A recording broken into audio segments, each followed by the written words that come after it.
So really, it is kind of on the last stretch, and I think it's a good time to sort of take stock. I guess I want to add to what we've heard today. I want to give a bit of a summary and a reflection, and the reflection I'd have to say is mine. I didn't consult the team on this, over what we have achieved over the life of the program over those 5 years. So I think what I'm going to cover is reflect a little on what we said we would do, and by that I mean what we were contracted to do, because you've got to remember that we were funded by MBIE to deliver a bunch of stuff. I want to go over what we produced, and a bit about what we have done. Although I think you've heard a lot of the detail and the context and the projects and things.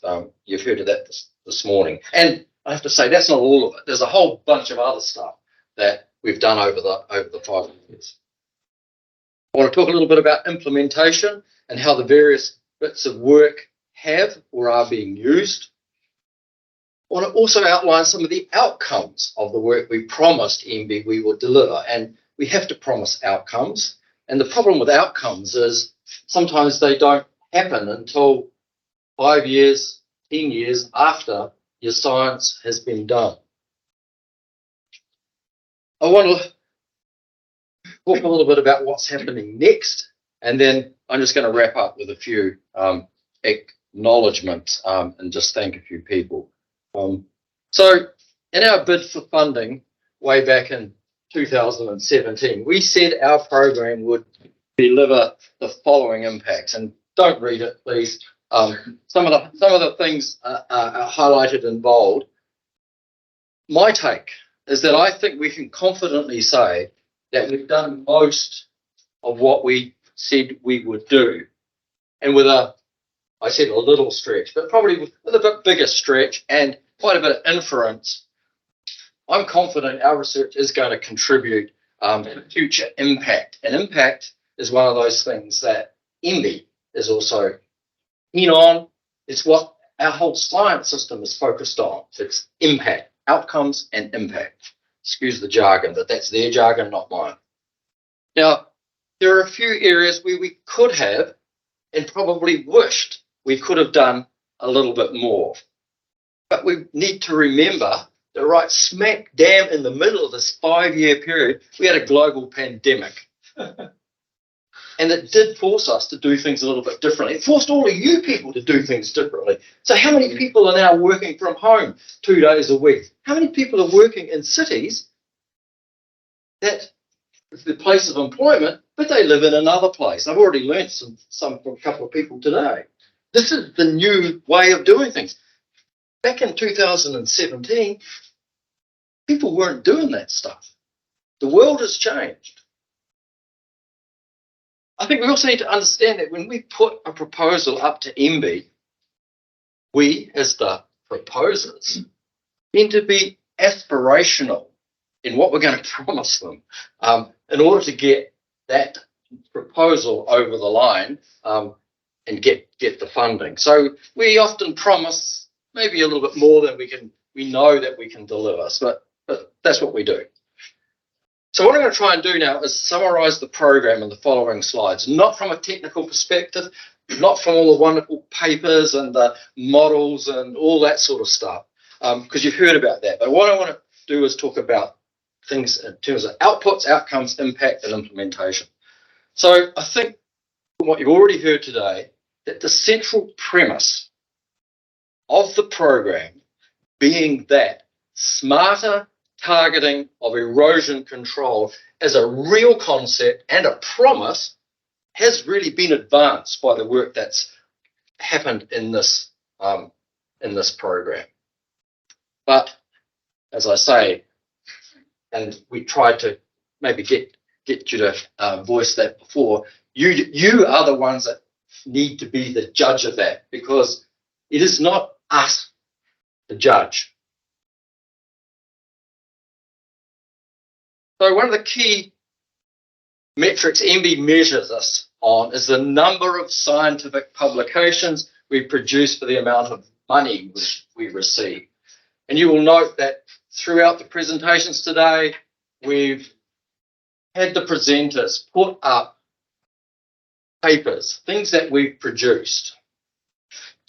Now, on average, we've produced 10 papers per year, which for any research program is a really good statistic, given the type of science we do. We're not sitting in a lab. We're not sitting behind a computer. We have people going out in the field. We go out and do things. We interact with people where we can. And I guess as you might have expected, that as we get to the end of the program, that number has ramped up, and there are still a few more in the pipeline yet to be completed. I estimate that number is going to go to about 60, or may even exceed 60 papers. Now that, for me, that is a really good return on investment. And I guess one of the other aspects you might have heard is that many of our papers are multi-authored, they're collaborative, and they're with researchers and sometimes with people from agencies like the councils and from different countries. So that's all well and good if you're a scientist. You know, the numbers of us that are here, because we get measured, our performance is measured on delivering that stuff. But having science peer-reviewed and published also provides value to you as stakeholders, because it provides the necessary confidence and evidence base for you in terms of any advice or application of our science that you stakeholders might use. And as you've heard today, we've had a few firsts and some innovations, and we've produced new frameworks, models, tools, and so on. The temporal model that John and Alex and Aman had talked about, you know, we set it up as a global first. We're not quite there. You've heard there's a few little things to do, but that's challenging. That scientifically, and it's quite challenging to deliver that kind of model.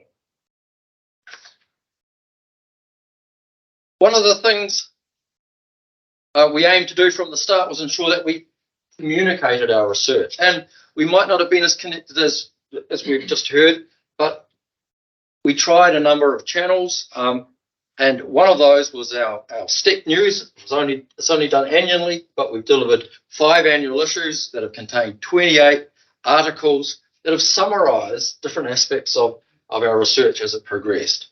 Now, this was delivered directly to the inboxes of people who subscribed, as well as via our company's website. And just as an FYI, there's going to be one more issue to come, which we aim to get out before Christmas, which will take some of the latest research findings and put them into articles and deliver that out. Just as a note, the most downloaded article to date was one based on Raphael and Hugh's work on landslide susceptibility, and how that high resolution LiDAR information has been a game changer. It's been a game changer for the kind of work that these guys are doing. And it showed us, and again, I just keep emphasizing this, it showed us we can get really smart about targeting our erosion control through the kind of using that information and using the models. And as we've heard from Maximum and maybe some subsequent work, we can do that cost effectively. We don't have to spray the hillsides with trees. We can be much more selective in what we do. We've also produced articles for our own organisation's glossy magazine, Putaio. Now, on the surface, this might seem a bit of a duplication, but it's also really important for us as researchers to keep the profile of erosion science, erosion sediment science, high within our own organisation, as it is outside of the organisation. Because we, you know, just like every organisation, we're fighting for funding and for profile. So it's really important that we keep that profile high, and we keep it aligned with our own organisation's strategic priorities and those of the country. So that's why sometimes you see the same thing appearing in a couple of different places. We have a section on Manaaki Whenua's website where we've been able to showcase our research and the things we've produced, including the articles that appear in STEP News. Just a note, as I said before, the recordings, not the question and answers, so the recordings of the presentations will be put up on the website at some stage in the future. Now, that the website's been useful because we can direct people who've got an interest, we can direct them there to go and see an article on a particular topic. And I did that just recently with an economist from Waikato Regional Council. Wanted something urgently, and I said, oh, no, just go there. Came back with another couple of questions, but it's easy to go rather than write something out straight away. So I think that's good. And I do hope all of you today, when you go away and you've seen either the great stuff we've done, that you can have the opportunity to point your colleagues to the sorts of things that we have up here. I think one of the things, and I think the program can be particularly proud of, really has been on this. Building capability both locally and internationally in erosion-related science. Now, excuse me.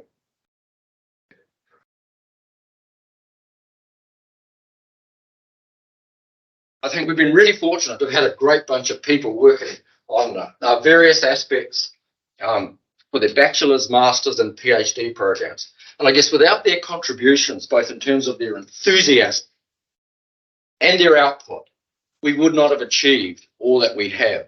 And I think that they really do represent a living legacy, if you like, for the program.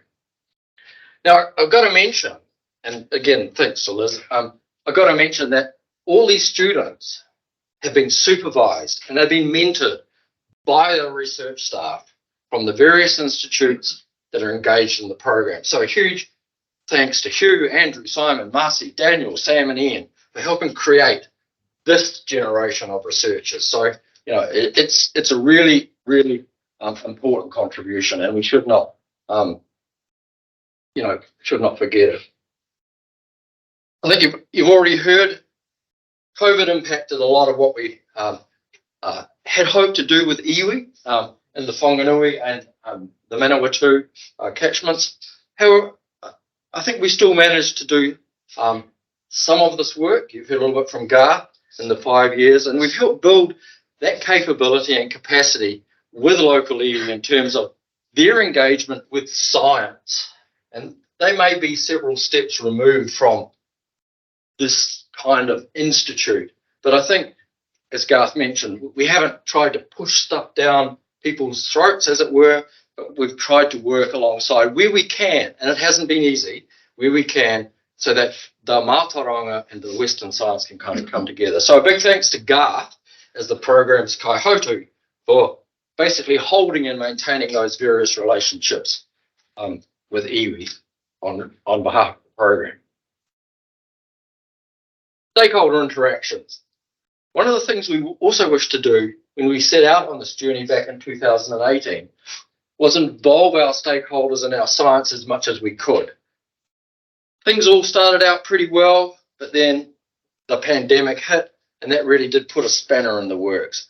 We lost a lot of the face-to-face interactions we might have had, the meetings we would have had with agencies, and even within our own research team. Our borders were closed. Our international collaborators couldn't come here. We couldn't go there. Things were a little bit difficult. So we had to rethink things and do things in a different way to this new norm, this new way of working.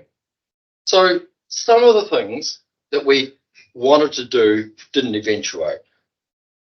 That's life. But I think we've been fortunate that we managed to run an annual meeting where our researchers can get together in between lockdowns and various other things. And at those meetings, we've been also fortunate to have had a few stakeholders, not everybody, but a few stakeholders along, and we do thank you for doing that. We've also been fortunate to have our central and regional government stakeholders connect with our research via our TAG that Duncan chairs, and a number of you here today, so thank you for that. And lastly, we've used opportunities at New Zealand and international conferences and webinars to share our research and interact with our stakeholders who attend such events. So in summary, one slide. This is what we've done in 5 years. I'm pretty proud, pretty humble by what's been produced. And I'm really hoping that MBIE sees this level of output as being deserving of a really good rating. If they don't, I'm retiring straight after. Important, I think. So we're probably actually going to end up with slightly more PhDs than the 6 that I have listed here. So just a couple of slides around implementation. Implementation is also something MBIE is keen on. Now, as you've heard today, in terms of the more technical aspects of our implementation pathway, I think we've done pretty well, at least from my own self-evaluation. I think there's one area on my scorecard where perhaps we did not meet our initial expectations, and that was around informing practice, particularly on the ground with landowners. And again, there might be some reasons for that. But perhaps in response to that, our main target was the regional councils and our central government policy agencies dealing with this. We were not necessarily doing things on farms with farmers. That wasn't the aim. But it's still, I think we would have liked to have had a little bit more interaction with people who are on the ground. I think while we've had numerous interactions with iwi from Whanganui, and you've heard from Garth and locally here in the Manawatu, we've perhaps not done as much as we might have hoped. But on balance, though, I think we can confidently tick most of the boxes. We also said our work would achieve a number of things that are listed on the left-hand side of the slide, and we don't need to go through each of those. But I think we can also be confident that we've ticked the boxes for these things, so to speak. So I'm not going to give us a pass mark for meeting our Maori partners' cultural aspirations, because I think that's a bigger journey. I think we don't yet know, and we can't well demonstrate that. So I'm only going to give us perhaps not even a half pass on that one. But as you've heard from Garth, this is something that takes time, and gradually, what we would hope that a few years down the track, somebody will look back and say, I remember that program. This is what helped start us on this particular journey. But again, overall, not a bad scorecard. Lastly, undertaking research and having it implemented, and MBIE Speak is all about producing outcomes and impact, as I mentioned. In our proposal, we said we would achieve several outcomes within the life of the program, but also beyond it. I didn't put up the 5-year and the 10-year outcomes because they're just a little bit far out. But I think we are confident that the outcomes that are listed here on the slide have been delivered. The stuff within the contract, and I think we've actually done pretty well. The stuff that's 2 years, we're not expected to deliver for the next 2 years. I think we've done pretty well. We're on track there. And I think things like the high resolution information on landscape erosion susceptibility is providing confidence for partner regional councils to target investment in catchment erosion control. It's helped with the Cyclone Gabrielle response. So it's timely, you could say, but I think these are good things. And I think also regional councils are beginning to routinely use improved sediment modelling tools to help them implement their NOF sediment targets through that finer resolution of spatial targeting of measures and economic evaluation frameworks for catchment management. So in terms of the outcomes, we said we would deliver. Again, I think we've done well. And while we can't see into the future, I think we believe that the program has created a good legacy which is going to deliver positive outcomes in the near future. So I guess that leaves me with what is going to happen next. If you're not aware, the program officially ends on 30th of September, a couple of weeks. But again, maybe as you've heard, some things are still to conclude as projects wrap up and papers and PhD theses get completed. So watch the space over the next 12 months, and we'll aim to keep talking a little bit about and promoting the work that gets produced over the next 12 months or so. The last step news, as I said, will be coming out sometime in October and November, so keep an eye out for that. We will update the website, as I mentioned, and we'll load the presentations that you've heard today. Like papers still to be completed from the researchers, those researchers are going out and will be attending various conferences both in New Zealand and overseas over the next 12 months, taking the research, the findings they've got to the Geosciences Conference, to the ANZGG Conference in Gisborne, and other local conferences. And then many of our PhD students who are still working will be going off to international conferences, taking that research forward. I think we will continue to improve the tools that are underpinned by STEC science that are used in application for stakeholders, and I think this is just part of normal business for us. And as I mentioned, the program is currently being evaluated by MBIE based on the report we submitted in early August that detailed our efforts in the last 12 months plus earlier. And as I said, to date we've been performing well. We've had a green report. There is a gold mark. That's what we're aiming for. As I said, if we don't get it, I'll be most disappointed. And that, I think, as they say, is a wrap. Well, it's almost. But I guess before we finish up, I just want to personally thank a few people. And as you might expect, it is a bit of a list. It's quite a long list. Andrew, Simon, for helping get the room sorted, the logistics done, finally getting the recording sorted. That was a nightmare. Kay and Almas out the back who got lunch and the kai sorted up and helped us set up the room. Garth for being our kaihotu and for providing the karakia to set us on our way for the day, and he will close us out in a few minutes. Much as it goes without saying, I do actually have to thank our organisation for supporting the program. Crazy. 3 times I managed to convince our organisation, let me have another crack. And without that support, we wouldn't be here today. I think we have to thank our funders, because that's what you do. They provided the money to do what we've talked about today. Our international collaborators, 3 of whom are here today, Daniel, Marcy and Marceline, who really have made the effort to jump on a plane and travel 35 hours to get here to celebrate our achievements. Dunk, for being the chair of our TAG and the TAG members who are here in the room today. Thanks for being part of our journey. I think it's been helpful to have that touchstone and that body to provide not governance, but just to provide that kind of feedback as we progressed. Our stakeholders and our partners of the program, for whom we do this research for. We do it for us, but we also do it for you.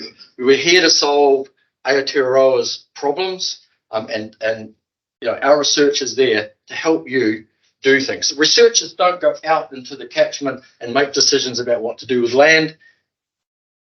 You people are the ones that facilitate that. We're just part of that chain, and I think it's important that we acknowledge you.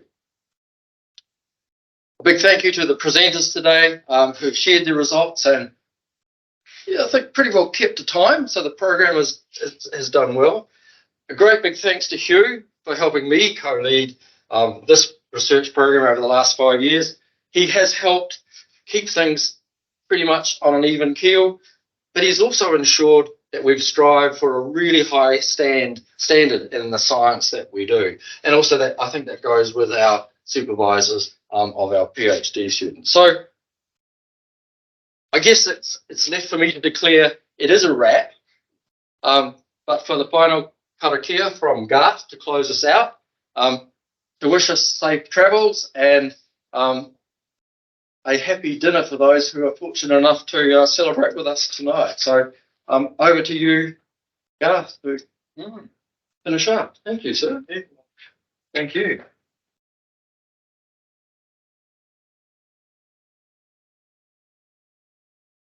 Just to reiterate, Chris said about safe travels from here away, and hopefully we'll have a good night, and I'll close off with a karakia now. So, noho ora mai kia koutou katoa, kia haumau, kia tau, kia tātou katoa, te atwhai o te tātou riki a hihu karaiti, i te araha o te atua, i te whiwhinga tahitanga, ki te wairua tapu, aki, amine. Kia ora tātou.